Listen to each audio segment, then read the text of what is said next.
guys. So starting off with what's normal about how the stock market usually performs around midterm election years. I thought it was interesting as I was doing the research for this webinar that actually there's more volatility in a midterm election year than there even is during a presidential election year, which is not something that I would expect, but volatility during midterm election years is very normal. And so I have a graph of the stock market. And as I said, usually when I'm talking about stock market, I mean the S&P 500 returns during presidential terms. And this is since 1945. And this is on average how the stock market performs during the 4 years of a presidential term. And as you can see, on average, during a midterm election year in year 2, there is quite a dip in the stock market during quarters 2 and 3. And then after the midterm elections happen, the stock market kind of shoots off. Well, actually, generally, it starts coming back up.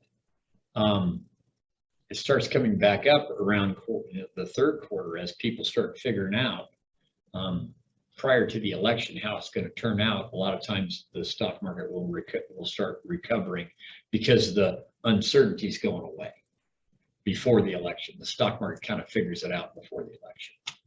And then I just have another graph that shows the average annual performance of the S&P 500 in normal regular years versus the performance during midterm election years. So during all other years, there's typically growth throughout the year with some up and down. That's just how the market goes. But particularly in midterm election years, you can see, especially during the second and third quarter, there's a lot of volatility.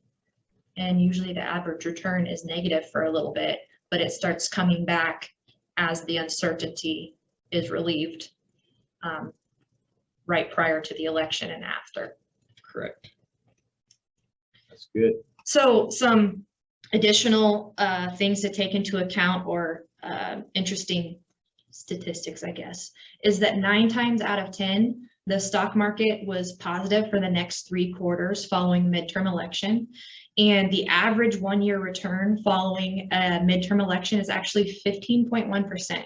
And in normal years, it's 6.8%. And those returns that I'm talking about don't include reinvested dividends. So they're even a little bit lower than what they would be with the reinvested dividends. But here is a chart that shows from 1950 midterm elections and what the 1-year return was from. So this would be taken from like November election time, November to November, and what the following returns were.